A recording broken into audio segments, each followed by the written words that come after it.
That's a complete punt. It's okay, I win this anyways.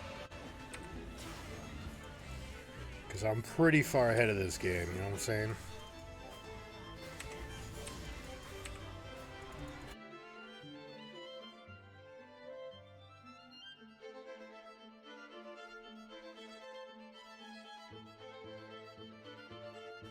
Alright, so it's all ranged, so we kind of got to do this. And we also have to go blue smite. Now the other question's going to be Celerity Water Walking versus Relentless Hunter. Normally you're here and here. Can go Conqueror, but again, against all this range, not really the best. We just want to get in, pop, be that body for our team. We've got Miss... Oh boy. Could be better.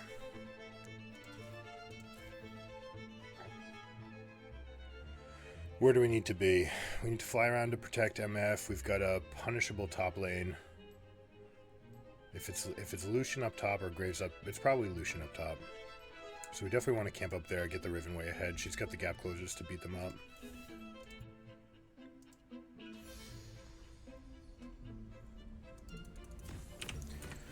We want top lane to not have a bush that Lucian can duck into while they're harassing, so we can put our ward up there.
Amumu with this big a lead can take Baron on spawn. As you can see, 2035 Baron's already off the map.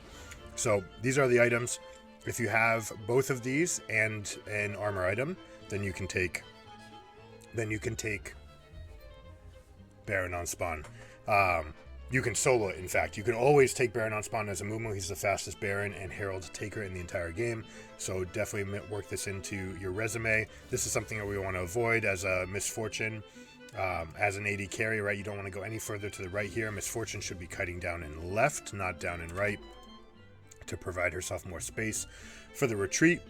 So unfortunately, they can find access into some kills. They obviously get one here.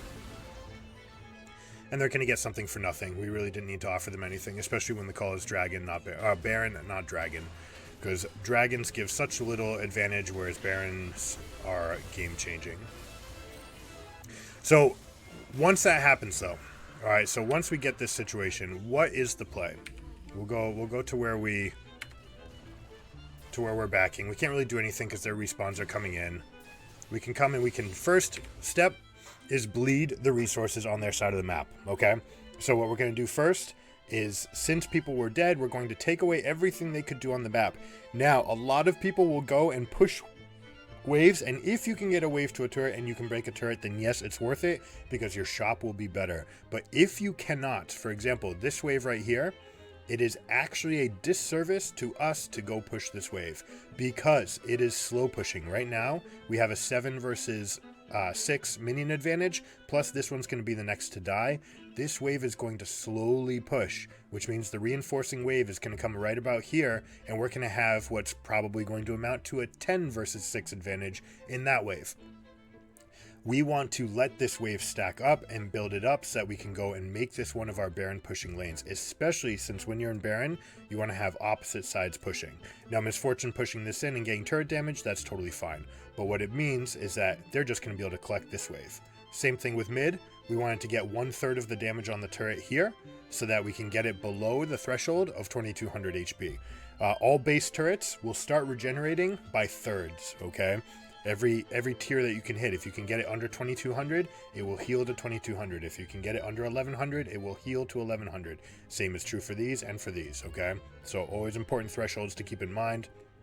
They're all divisible by 3, except for the Nexus, I believe, and should be easy to keep track of those thirds. Now, when we're bleeding resources, you'll notice that we did actually gift them a wave here, but we got the third on the turret, so it's worth. We are gifting them this wave, and we have nothing to push in top wave, which is a slight problem. Now, when we're talking about where the positions want to be, obviously we want Riven to start going into one lane by herself, and we want to isolate her as she's much stronger than Lucian, which was part of the Amumu's plan in this game, and no one else should be coming to this wave. Zeri, by taking all these things, is now sitting on an extra 748 gold. It would only be 650, right? She could have backed. But now going for this push isolates our team. They don't know this yet. They don't have the vision. But this is a potential point for weakness. If they show a little more strength, a little more conviction charging in, for example, if Lucian decides to come to us here and they can take a 4v3 or a 5v3 at that moment, they might be able to string something back. So you want to avoid this as the blue team. Now, pause the video for a moment. We already mentioned it, but which waves should blue team be pushing? We'll back it up a bit as we're coming out of base. Again, we had staggered backs because of the Zeri situation, and it's not awful because she is sitting on the majority of good items, but this could be the difference. It's not quite the difference between getting Runons, but it's close, right? And if she can just back and get her Runons picked up, then that's going to be a big difference for getting the majority of our push strength into this. So, what should blue team be looking at? Well, first off, we have to reset and spend our gold. All right, we've got 1700 on Amumu, 1000 on Lux. It's not too much. In this case, it's one of the we've already gotten most of the respawns with most of our gold, so we are probably good to keep on pushing. Now, this wave is too far gone. We don't have people in position yet. This wave is not going to be relevant to us, but this one will, okay? This one will, as well as it's reinforcing the bot wave. So, the correct answer, bot wave. We want bot wave to be pushing, and we want to escort this top wave in. This wave in mid, we want to be just shoved out. Whoever is left over, hopefully Zeri in this situation, will come over, shove this wave, and then come rotate out of vision over this way to the top lane. Make sure that you're staying on our beach the whole way, right? You're taking this path so that no one is going to see you, right? The reason that you don't want to go through here, if you path this way and they just happen to be warding on that spot, they might catch you with a rock on your backside. As Zeri, it's not as important, but it is still relevant and it's a bad habit. All right. Similarly, you don't want to be caught over here. You don't want to be caught over here. All of those places are likely where they're going to be getting their vision. Lux, dropping her leftover wards, is doing a good job. This ward could be slightly improved by putting it here, which kind of sees both of the forks. This one actually doesn't see that much once you're in the sieging position. You do want to see the pathways that they use horizontally across their map, right? You want to see these ones, not the vertical ones of the lane. We do get a pick on Ezreal, no big deal, that guy was tiny. This right here, that path by misfortune, exceptionally dangerous. Again, if Lucian had come here, this would have been a death for her. If they get one tag on her, then she loses her strut bonus, and then Veigar cage would have landed. Now this, blue team's making a quick mistake, pushing mid lane. This is a mistake, right? We want to go out to top. Now, that said, we missed our opportunity here. No longer do we have any waves. We can make an argument for pushing mid and bot, and now you have to change your plans. You have to say, all right, we want to control this venue, these avenues of rotations. Everything that we do should be towards covering their rotations left and right, and we want to get a ward right here. Now, pushing adjacent lanes can be okay, especially if you have someone like a Riven that likes to T-bone flank, but it's suboptimal compared to bringing the wave all the way on the other side, especially when you have that teleport advantage. Now here is just flexing strength. Again, we want to control this area more than anything, and we push in. What ensues, though, this dance, there's nothing really to get left. They still have good wave clear. They've got attack damage based wave clear, which means they're not going to be giving us much on the Baron waves, right? They're not dealing the 10%, the heavily mitigated damage from magic. And instead we play this long con in this area, and as you can see, we don't have any vision. Lux still has not gotten her back. Zeri is sitting on full Runons and maybe even Titanic by this point. But we end up with this disadvantaged siege. We're turning this situation into a less than 50-50, even though we're sitting on a massive gold lead. So this is 12k that we are actually just burning right now. And it ultimately comes. There was no possible success from going this. So take this, tighten up the screws, make sure that you're using your brain when you finish the Baron buff, get the side waves in and go opposite lanes. Take your moment to do it. You've got enough time. Take your time, take a breath, figure out what your plan is, set and go. Hope you guys enjoyed it. If you like this video, please consider liking and subscribing. It helps the channel out a lot. I'll catch you guys next time. Keep it surreal. Peace.